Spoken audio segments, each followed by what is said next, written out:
Assalamualaikum warahmatullahi wabarakatuh. Para pemirsa yang dirahmati Allah, mudah-mudahan kita semua dalam keadaan sehat walafiat, dalam rahmat Allah. Mudah-mudahan puasa kita hari ini diberkahi, dilipat gandakan pahalanya. Amin ya rabbal alamin. Izinkan saya pada kesempatan hari ini berbagi tadabbur, refleksi firman Allah khususnya dalam surat Muhammad ayat ke-24. Allah Subhanahu wa taala berfirman, A'udzu billahi minasyaitonir rajim. Afala yatadabbarunal Qur'an am 'ala qulubihim aqfaluha. Shadaqallahul azim. Apakah mereka tidak merenungkan? Apakah mereka tidak mentadabburi ayat-ayat Al-Quran, ataukah di dalam hati-hati mereka ada kunci-kunci, ada gembok-gembok? Para pemirsa yang budiman, dalam ayat ini kita mendapatkan pelajaran bahwa tugas kita selaku mukmin, selaku muslim adalah mentadabburi atau merenungkan kandungan firman Allah Subhanahu wa taala. Jadi kita tidak cukup hanya membaca atau menjadikan Al-Quran hanya sebagai rutinitas bacaan formal kita sehari-hari tanpa ada upaya untuk mentadabburi ayat Al-Quran. Jadi bagi kita selaku umat Islam, sungguhnya tadabbur atau merenungi kandungan ayat-ayat Al-Quran adalah sebuah keniscayaan. Nah, pertanyaannya adalah bagaimana cara kita merenungi Al-Quran? Bagaimana prosedur dalam merefleksikan, mengambil ibrah ayat-ayat Al-Quran yang kita baca? Salah satu yang bisa kita jadikan rujukan mengenai hal ini adalah apa yang ditulis oleh Hujjatul Islam Abu Hamid Al-Ghazali dalam kitabnya yang sangat terkenal, yaitu Ihya Ulumuddin. Kita semua di lingkungan Muhammadiyah Amerika Serikat sangat familiar dengan kitab ini karena kita kaji, kita diskusikan secara reguler setiap seminggu sekali. Jadi dalam rubu' pertama, seperempat pertama kitab ini, Imam Al-Ghazali berbicara tentang ibadat. Salah satu babnya adalah mengenai kitab adabit tilawah, adab membaca, merenungi ayat Al-Quran. Nah, Imam Al-Ghazali mengajarkan kepada kita beberapa hal, beberapa langkah, prosedur atau juga bisa disebut etika dalam tadabbur Al-Quran. Yang pertama adalah apa yang ia sebut dengan at-takhsis. Secara bahasa, at-takhsis ini artinya adalah mengkhususkan.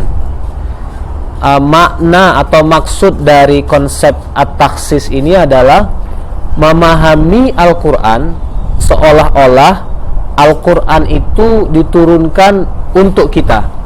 Jadi kita meletakkan diri kita sebagai mukhatab, lawan bicara langsung Al-Quran. Jadi seolah-olah Allah itu mengajak kita bicara secara langsung. Jadi ketika kita misalnya membaca ayat Al-Quran tentang amr, tentang perintah apapun, ketika Al-Quran berbicara tentang larangan, tentang wa'id, ancaman, tentang wa'ad, tentang janji, seolah-olah kalamullah itu, firman Allah itu ditujukan untuk kita. Ketika Al-Quran berbicara tentang akhlak, kita memahami ayat-ayat akhlak itu diturunkan untuk menegur perilaku kita. Jadi Allah ingin meluruskan perilaku kita. Ketika Allah menurunkan qisas atau qasas, jamak dari kisah-kisah umat terdahulu, kisah para nabi, kisah orang-orang soleh, kisah kaum pembangkang. Nah, seolah-olah kisah-kisah tersebut diturunkan untuk memperingatkan kita, untuk memberikan kita pelajaran, dan untuk membesarkan hati kita. Jadi itu yang dimaksud dengan konsep at-takhsis. Para pemirsa yang budiman, pada prinsipnya Al-Quran itu hidayahnya untuk semua kalangan. Itu yang disebut dalam Al-Quran surat Al-Baqarah ayat 185, hudal linnas. Jadi Al-Quran itu adalah petunjuk, hidayah, guidance for all kind of human being. Jadi untuk semua manusia. Al-Quran itu sifatnya lit-ta'mim, tetapi sifat keumuman petunjuk Al-Quran ini juga tidak menghalangi upaya kita untuk menjadikan Al-Quran seolah-olah dia adalah pesan khusus yang dikirim Allah kepada kita. Nah, kata Imam Al-Ghazali dalam kitab Ihya Ulumuddin ini, bacalah Al-Quran seolah-olah kita sebagai seorang hamba Allah, kita the servant of Allah, itu mendapat surat khusus dari Khalik kita, dari kekasih kita, yang itu kita baca dengan antusias, kita baca dengan penuh semangat, karena ini pesan khusus yang datang kepada kita. Nah, barang siapa, kata seorang ulama namanya Yusuf Al-Qaradawi, barang siapa yang Al-Quran sampai ke dalam hatinya, meresap ke dalam dirinya, maka seolah-olah Allah sudah berbicara pada dirinya. Man balaghahul Quran faka'annama kallamahullah. Itu yang pertama. Prosedur atau etika dalam mentadabburi Al-Quran adalah berupaya memahami Al-Quran seolah-olah ia turun untuk kita. Yang kedua adalah apa yang disebut oleh Imam Al-Ghazali sebagai at-ta'athur. At-ta'athur secara bahasa artinya adalah terpengaruh. Nah, apa maksud dari terpengaruh? Maksudnya adalah secara psikologis suasana hati kita itu mengalami keterpengaruhan ketika kita membaca ayat Al-Quran.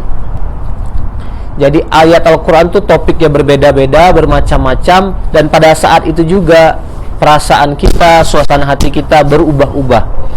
Ketika kita membaca ayat tentang nar, tentang neraka, hati kita merasa takut. Pada saat kita membaca ayat tentang jannah, kita merasa optimis, kita merasa senang, bahkan membacanya sambil tersenyum.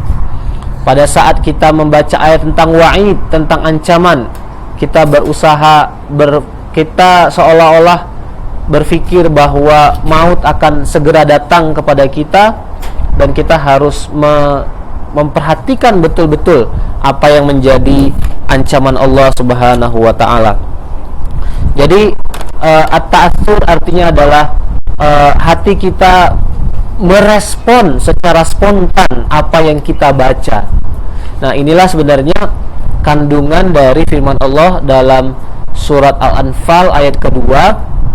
Ciri-ciri orang beriman itu adalah wajilat qulubuhum, hati mereka itu tersentuh ketika mereka mendengar ayat Al-Quran. Jadi hati mereka terbawa, hati mereka ikut narasi, ikut deskripsi Al-Quran. Nah, itu prosedur kedua, etika kedua yang diajarkan, yang bisa kita pelajari dari kitab Ihya Ulumuddin, kitab Adabit Tilawah yang ditulis oleh Imam Al-Ghazali.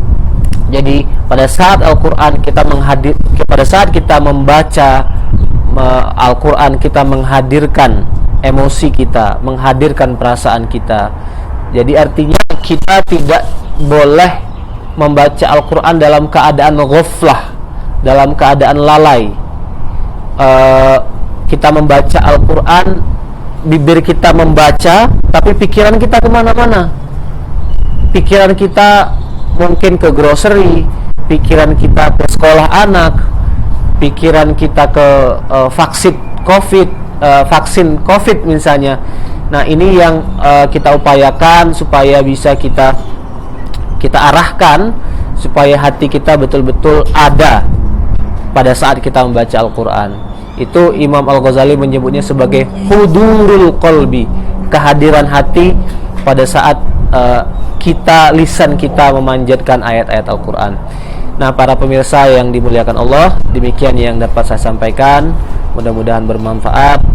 Mudah-mudahan Allah menerima ibadah puasa kita hari ini.